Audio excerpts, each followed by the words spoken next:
ಇಂದಿನಿಂದ 10 ದಿನ ಮುಂಗಾರು ಅಧಿವೇಶನ. ಕಾಂಗ್ರೆಸ್ ಕಟ್ಟಿ ಹಾಕಲು ದೋಸ್ತಿಗಳು ಪ್ಲಾನ್. ಪ್ರತಿಪಕ್ಷಗಳಿಗೆ ದಿಟ್ಟ ಉತ್ತರ ನೀಡಲು ಸಿದ್ದು ಸರ್ಕಾರ ಸಜ್ಜು.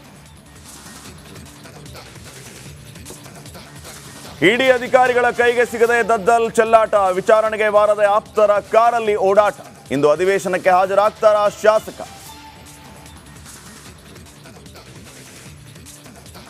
ಕಾಂಗ್ರೆಸ್ಗೆ ಮೂಡಾ ಸೈಟ್ ಹಂಚಿಕೆ ಹಗರಣದ ಉರುಳು. ನ್ಯಾಯಾಂಗ ತನಿಖೆಗೆ ಆದೇಶಿಸಿದ ಸಿದ್ದು ಸರ್ಕಾರ. ವಿಪಕ್ಷಗಳ ಬೀಸೋ ದೊಣ್ಣೆಯಿಂದ ತಪ್ಪಿಸಿಕೊಳ್ಳಲು ರಣತಂತ್ರ.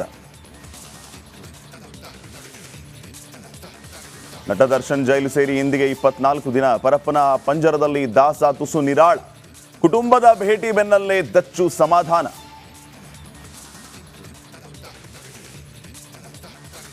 ಕರುನಾಡಲ್ಲಿ ವರುಣನ ಅಬ್ಬರ. ಕರಾವಳಿ ಮಲೆನಾಡು ಸಂಪೂರ್ಣ ತತ್ತರ. ಕೊಡಗು ಉತ್ತರ ಕನ್ನಡದಲ್ಲಿ ಇಂದು ಶಾಲಾ ಕಾಲೇಜಿಗೆ ರಜೆ. ರೆಡ್ ಅಲರ್ಟ್ ಘೋಷಣೆ.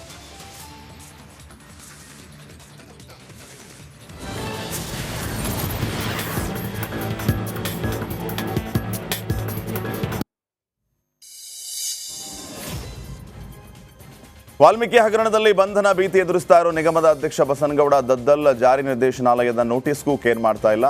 ಆಪ್ತ ಶಿವಪ್ಪ ನಾಯಕ್ ಹಾಗೂ ಮತ್ತೊಬ್ಬನ ಜೊತೆ ದದ್ದಲ್ ಪರಾರಿಯಾಗಿದ್ದಾರೆ. ಇಬ್ಬರು ಆಪ್ತರೊಂದಿಗೆ ಎಸ್ಕೇಪ್ ಆಗಿರೋ ದದ್ದಲ್ ಇಂದು SIT ವಿಚಾರಣೆಗೆ ಹಾಜರಾಗ್ತಾರಾ ಇಲ್ವಾ ಅನ್ನೋ ಅನುಮಾನ ಮೂಡಿದೆ. ಯಾಕಂದ್ರೆ ಈಗಾಗಲೇ ಒಂದು ರೌಂಡ್ ವಿಚಾರಣೆ ನಡೆಸಿರೋ SIT ಇವತ್ತು ಮತ್ತೆ ವಿಚಾರಣೆಗೆ ಹಾಜರಾಗೋದಕ್ಕೆ ನೋಟಿಸ್ ನೀಡಿದೆ. ಈ ಮಧ್ಯೆ ದದ್ದಲ್ ಮನೆ ಜಾಲಾಡಿದ ಇಡಿ ಅಧಿಕಾರಿಗಳಿಗೆ ಮಹತ್ವದ ಸಾಕ್ಷ್ಯಗಳು ಸಿಕ್ಕಿದೆ. ಸಿಎಂ ಸಿದ್ದರಾಮಯ್ಯ ಅವರ ತವರಲ್ಲೇ ಮೂಡಾ ಹಗರಣ ಬೆಳಕಿಗೆ ಬಂದಿದೆ. ಈ ಹಗರಣದಲ್ಲಿ ಹಲವು ಅನುಮಾನಗಳು ಕೂಡ ವ್ಯಕ್ತವಾಗಿದೆ. ವಿಪಕ್ಷಗಳಂತೂ ಸಿಎಂ ಹಾಗೂ ಕಾಂಗ್ರೆಸ್ ಸರ್ಕಾರವನ್ನ ಕಟ್ಟಿ ಹಾಕೋದಕ್ಕೆ ಶತ ಪ್ರಯತ್ನ ನಡೆಸ್ತಾ ಇವೆ. ಇದರಿಂದ ತಪ್ಪಿಸಿಕೊಳ್ಳೋದಕ್ಕೆ ಸರ್ಕಾರ ಈಗ ಈ ಹಗರಣವನ್ನ ನ್ಯಾಯಾಂಗ ತನಿಖೆಗೆ ನೀಡಿ ಆದೇಶಿಸಿದೆ. ಮೂಡಾ ನಿವೇಶನ ಹಂಚಿಕೆ ಅಕ್ರಮ ಪ್ರಕರಣವನ್ನ ನಿವೃತ್ತ ನ್ಯಾಯಾಧೀಶರಿಂದ ತನಿಖೆ ಮಾಡೋದಕ್ಕೆ ಸರ್ಕಾರ ಆದೇಶ ಮಾಡಿದ್ದು, PN ದೇಸಾಯಿ ಏಕಸದಸ್ಯ ವಿಚಾರಣಾ ಆಯೋಗಕ್ಕೆ 6 ತಿಂಗಳಲ್ಲಿ ತನಿಖಾ ವರದಿ ಸಲ್ಲಿಸುವುದಕ್ಕೆ ಸೂಚನೆ ನೀಡಿದೆ.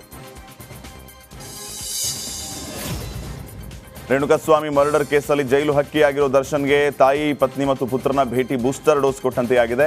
ಕಂಬಿಗಳ ಹಿಂದೆ ಕಂಗಾಲಾಗಿದ್ದ ದರ್ಶನ್ಗೆ ಕುಟುಂಬಸ್ಥರು ಧೈರ್ಯ ತುಂಬುವ ಕೆಲಸ ಮಾಡಿದ್ದಾರೆ.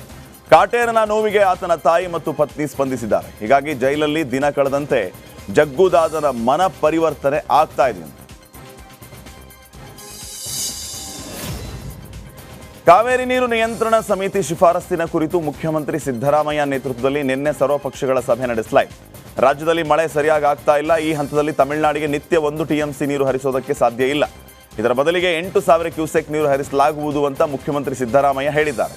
ಸರ್ವಪಕ್ಷ ಸಭೆ ನಂತರ ಮಾತನಾಡಿದಂತಹ ಅವರು ಕಾವೇರಿ ನೀರಿನ ವಿಚಾರದಲ್ಲಿ ಕಾನೂನು ಹೋರಾಟಕ್ಕೂ ಸಿದ್ಧ ಅಂತ ಹೇಳಿದ್ದಾರೆ. ಕಾತರ್ಕಿಯವರು ಹೇಳಿದ್ದು ನಾವು ನೀರನ್ನು ಬಿಡಕ್ಕೆ ಆಗೋದಿಲ್ಲ ಅಂತ ಹೇಳಕ್ಕಾಗಲ್ಲ.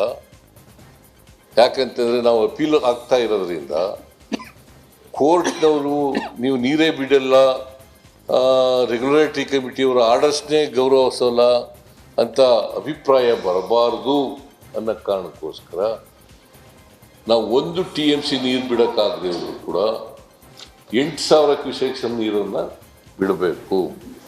ಪ್ರತಿದಿನ 8,000 ಕ್ಯೂಸೆಕ್ ಬಿಡಬೇಕು. ಇಂದಿನಿಂದ 10 ದಿನ ವಿಧಾನಮಂಡಲ ಅಧಿವೇಶನ ಆರಂಭ ಆಗಲಿಕ್ಕಿದೆ. ಸದನದಲ್ಲಿ ಆಡಳಿತ ಪಕ್ಷದ ವಿರುದ್ಧ ಹೋರಾಟಕ್ಕೆ ಬಿಜೆಪಿ ಹಾಗೂ JDS ನಾಯಕರು ಸಜ್ಜಾಗಿದ್ದಾರೆ. ಲೋಕಸಭೆ ಚುನಾವಣೆಯ ಬಳಿಕ ಆಡಳಿತ ಹಾಗೂ ಪ್ರತಿಪಕ್ಷಗಳ ನಡುವಿನ ಮಾತಿನ ಸಮರಕ್ಕೆ ವಿಧಾನಮಂಡಲ ಅಧಿವೇಶನ ವೇದಿಕೆ ಆಗಲಿದೆ. ವಿಪಕ್ಷಗಳ ಪತ್ತಳಿಕೆಯಲ್ಲಿ ಹಲವು ಅಸ್ತ್ರಗಳು ಇದ್ದು ಸದನದಲ್ಲಿ ಹೋರಾಟ ರೂಪಿಸುವುದಕ್ಕೆ ತಂತ್ರಗಾರಿಕೆ ನಡೆಸಿದೆ. ಈಗಾಗಲೇ ಬಿಜೆಪಿ ಮತ್ತು JDS ಸಮನ್ವಯ ಸಭೆ ನಡೆಸಿ ಸದನದಲ್ಲಿ ಯಾವ ಅಂಶಗಳನ್ನು ಪ್ರಸ್ತಾಪಿಸಿ ಹೋರಾಟ ರೂಪಿಸಬೇಕು ಅಂತ ಚರ್ಚೆ ನಡೆಸಿದೆ.